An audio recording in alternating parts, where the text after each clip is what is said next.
Dave, he says a lot. Yeah, he says, unfortunately, it's been outlawed. What are you doing?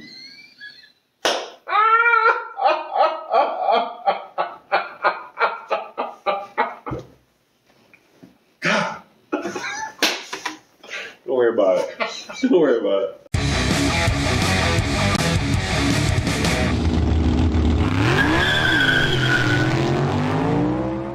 Hello again, race fans, and welcome back to the channel.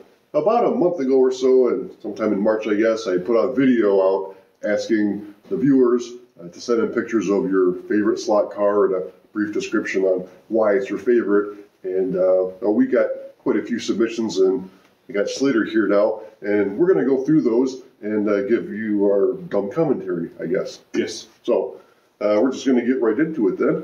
The first one we got is from Two-Edged Sword. No name, that's the email address, and it says that his favorite slot car is the 70 Dodge Charger Daytona. He loves the old NASCARs, and he notes that this one is banned because they were just too fast. Yeah, I love this car. He says, yes, it's my fastest slot car, and the reason he's saying that is because when I put out the original video, I said, it could be any car for any reason, not just because it's your fastest one. So right. He's just noting there that it just so happens to be my fastest one, however. Yeah. Now this livery, this purple and yellow one, I did a search for the actual car that this was based on. That's the real deal right there. Yeah, and I noticed on the door, the driver's name was Marty Robbins, and I thought, oh, like the singer, you know, and I looked into it a little further and found out that it was the same guy. The singer, Marty Robbins, apparently, the guy that recorded El Paso, was also a part-time NASCAR driver, and this was his car. Oh, no kidding. Simon Crompton sent this one, and he said this is his first car after getting back into the hobby last year. And he's a Brit, he says, and so it had to be the Jaguar that they had on the shelf, because this is what they raced when he was a kid. And it's a slotted car, Group C. Oh, that's a slotted car. Okay. Yeah. Mm-hmm. I've seen these before. They've got the covered rear wheels, right, and they're all business. Yeah, they look like a sled. And, yeah.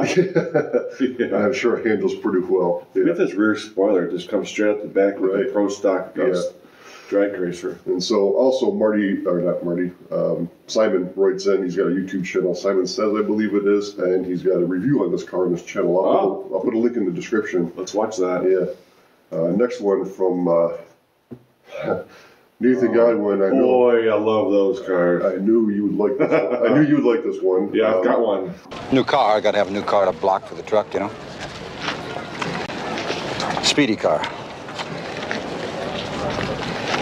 Speedier than that.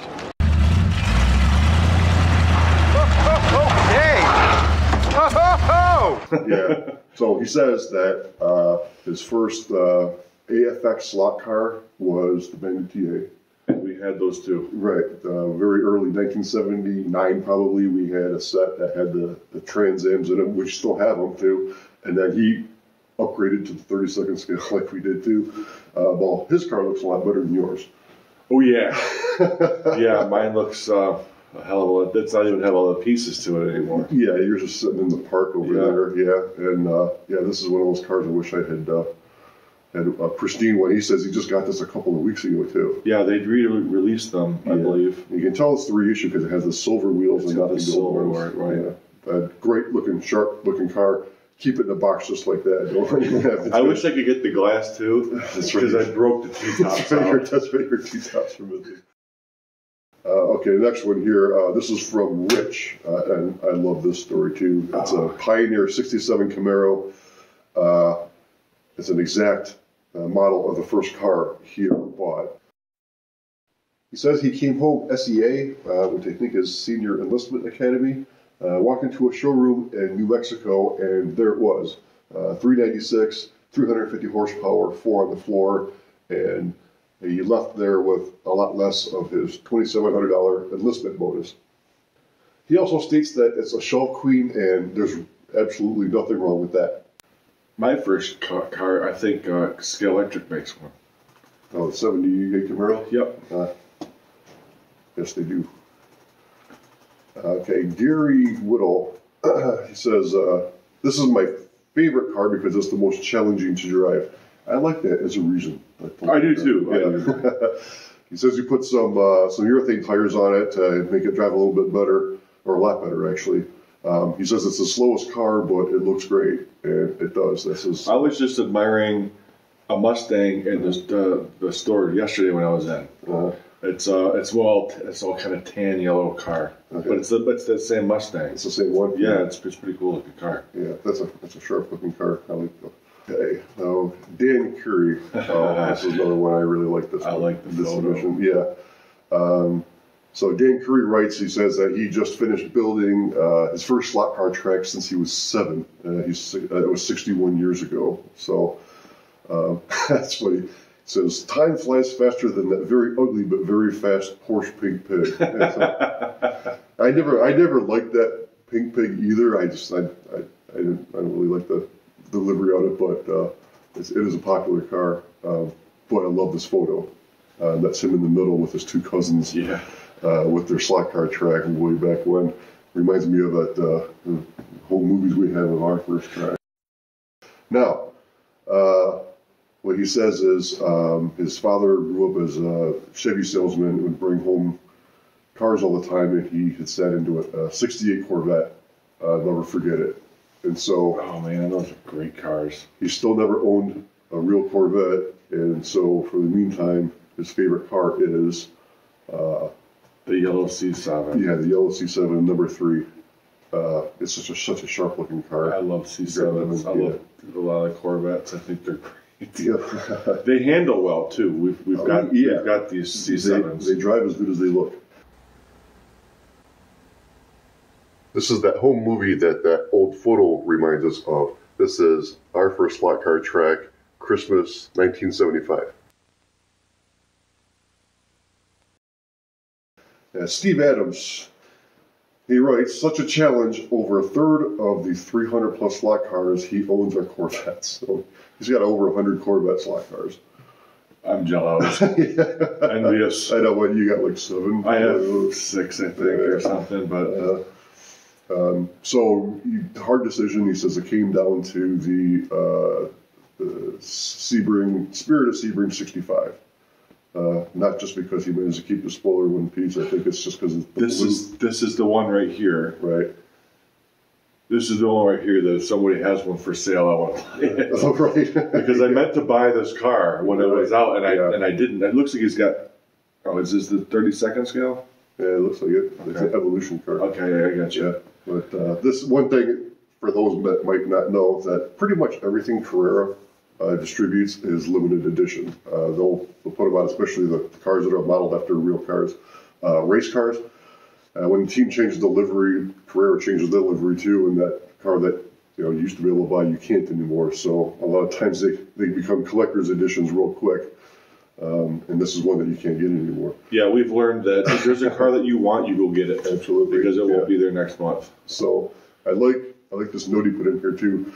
He says he changed the tires, or he says the standard tires don't have logos, so the front tires don't scream. I upgraded the rear tires. Oh, right? I see. You don't have littered on the front and not on the back. Yeah, a lot of my cars are like that. So, and then he also says that when he pulls, nobody else can drive the car, and then when the grandkids see Grandpa pull this car out, they know that time to get off the track. Well, he says he's going to show them they still have a lot to learn about driving. So I see. Yeah. Very good. Yeah. Okay. So Joe Carrera, and his favorite car is the Ferrari 488 in the Italian flag Hublot delivery. I'm sorry, livery. Says he races it 90% of the time. First car he ever picked up before he even bought a set. So he bought the car before he even before he even had the track. And we can relate to this too. My only regret was not buying a second one. Right. Yeah. Yeah, I've done that. Yeah. I should have bought 2 Trans Ams. Right. I realized when I trashed my first one. Right, yeah. One to put on the track and one to keep in pristine condition. I got several of them that I wish I had done that with, yeah. So, had scratches, broken wing, crack in the middle of the chassis. So it's not the fastest or the best handling, but it's his favorite because it's, you know, there's a you know, sentimental value there, and you can tell look at the front of that splitter. It looks like the front of my C6. Right, it's that serrated. Yeah, yeah, it looks like a steak knife. Yeah. Yes. Yeah. So this is the email address was Pale Ale. That's all, no real name. So favorite car is the Ford 31. It's actually the Capri 3100.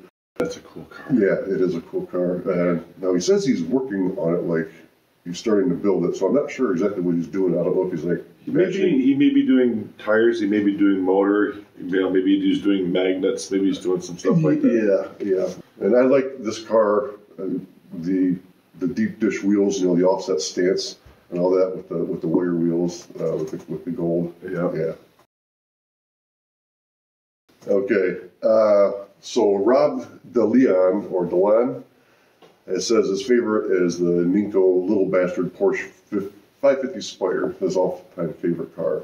Now, Rob, in his email, says he lives close to the intersection of the fatal crash, and I didn't know what he was talking about, so I had to look this up, and it turns out that this was James Dean's car. He named it Little Bastard, and this was the car he was driving when he died. He was on his way to a race, to race that car in a race, and ended up in an accident that took his life. So, this was before our time, really. I knew James Dean was an actor. He died young. I just didn't know the details, really, until now. And then, so you can see this figure in here. That's James Dean with a cigarette in his mouth.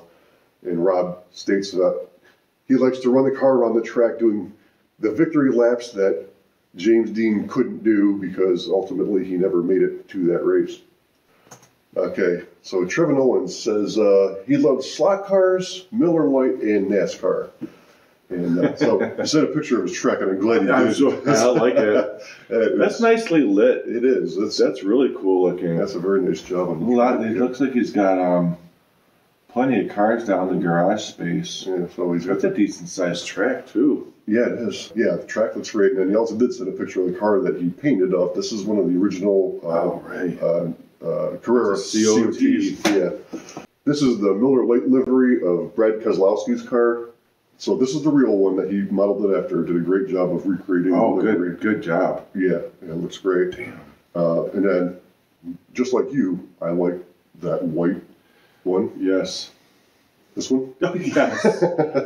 Yes. Yeah. The head car is really cool looking. Yeah, I love that livery there. So, yeah. And, but, yeah, okay, so Danny writes in, he says, my favorite slot car is an NSR Ford GT. But he says he doesn't have it yet. He ordered it. I have to laugh at this. I know, right? So, I love it. Oh man, is that great? So he doesn't have a picture of his favorite slot car because he just ordered it. And it must be something because he hasn't have it yet and he knows it's his favorite. So somebody built the mutt cut from Dumb and Dumber. So he sent that instead, which is great. You know, seeing this, I laugh because I'm thinking about the movie. I'm thinking about the part when he brought home like the stupid foam hat and the pinwheel.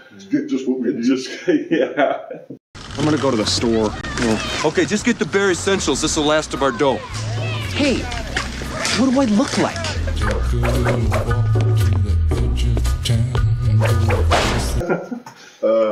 So Dennis. Oh, I know that car too. Yeah, he says it came down to, well, apparently he had a real hard choice because he's got a 488, a Ferrari, 911 RSR, Audi R8 he all likes, but he said, got to be this one. So, which I don't blame him. The C8, number 3. You know, the yellow and black always looks good on those. I think you have both of them, don't you? Yeah. It's the same livery, as the C7. Same number. It's the same team. Yeah, it's just... Yeah, the team just went to the C8 after the C7. Yeah. Cool. And so he likes it. It says it's smooth, it's fast, it's sexy, it's American muscle, fun to drive, and notes that it has the best headlight projection on the track. Yeah. So he also has a channel. Oh, okay. And so he's got this on. We're going to watch some of these. Right. So, and again, I'm going to put links in the description for any of these guys that had channels. Great. Yep. Okay. All right. Just looking at the name, I'm laughing. This is a guy from our club. Yeah. So Dave, he says my favorite is my first BMW M4. Why? Because it was a much appreciated gift from a couple friends. They got me into their this crazy club, so that was us. We bought them this car, and I like this because I'm a noob.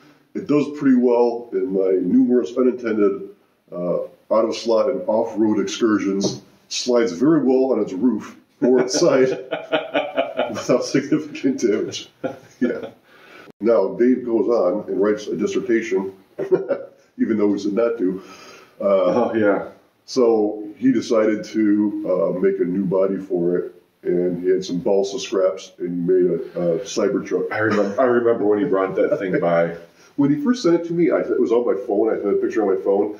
I thought it was actually like a real. So did I. Right. I thought that was something that I didn't see yet. He went out and bought it. Right. And then when I looked at it closer, I'm like, no. Yeah. Because he totally rips on Elon Musk for making a car that a sixth grader could have designed. He did that in one day. Yeah, right. I mean, it's a matter of hours, I think. He says, but he also said he was eating a gyro from Leo's Coney Island, and he took the wrapper, and that's what he actually covered the car with. Was the wrapper from the gyro sandwich? He flattened it out on glass, and then wrapped it around the truck. But it's sitting on the. It's funny. It's sitting on the chassis of the M4, so it's. You got a splitter way down on the ground. Right. I remember driving that thing. Right, it was so light. That thing was quick. And then he says, here's a picture of it in its natural environment. Ah, right. And there's the Trans Am we were talking about earlier. Yeah, that Trans Am is there all the time. It's been there for years. I think it has a tree growing out of it. All right, next up. We know this guy too, Back Scratcher. He's a guy in our club, and so he states, he's been at this about 10 years after some madmen got him into slot car racing. So I guess that's us. This is his first car he had, and it's the guy's fast, man. He's like third fastest guy in the club. But great photo. He's an amateur photographer, and you can see though, that's 10 years of He's got some beatings going on down here, right? A lot of marks on it for sure. I'm surprised it still looks that good. Mm-hmm. Yeah. After 10 years of running, it looks pretty new. Yeah. So that's that's 458 there. Yeah. Yep. Mm-hmm. Great car. Thanks for sending it in there, Scratcher. So Billy Winters. Oh man, those are cool cars. So this guy says he's 3 months in. He's got 9 cars, which sounds about right. I had about 9 cars when I was about maybe a year in. I think. 3 months. How many did you buy yesterday? 4. 4? You bought 4? I almost bought 2 more today, but I never got to the store. So Billy writes in. He says he's been fascinated with the Ford versus Ferrari Le Mans competition of the 60s. Yeah. I mean, I remember the first GT. Mm-hmm. But when they came out with the new one, I thought, how did they make this actually cooler than the first one? Right. I mean, they did, because I think the second one is cooler than the first one. I mean, they're both cool, but this one's just bitching.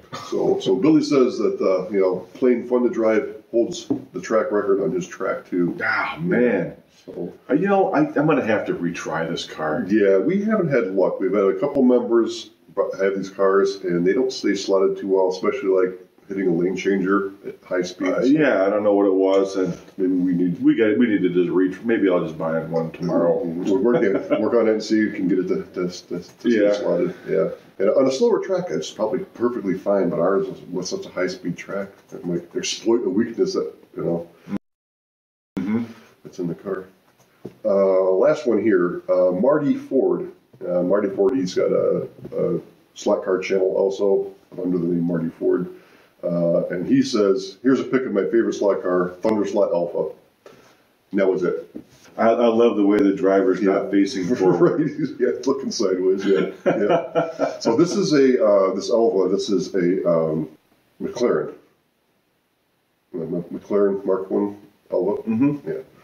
And now I remember I saw this video, or he did a video on his channel with this car. It's an analog car.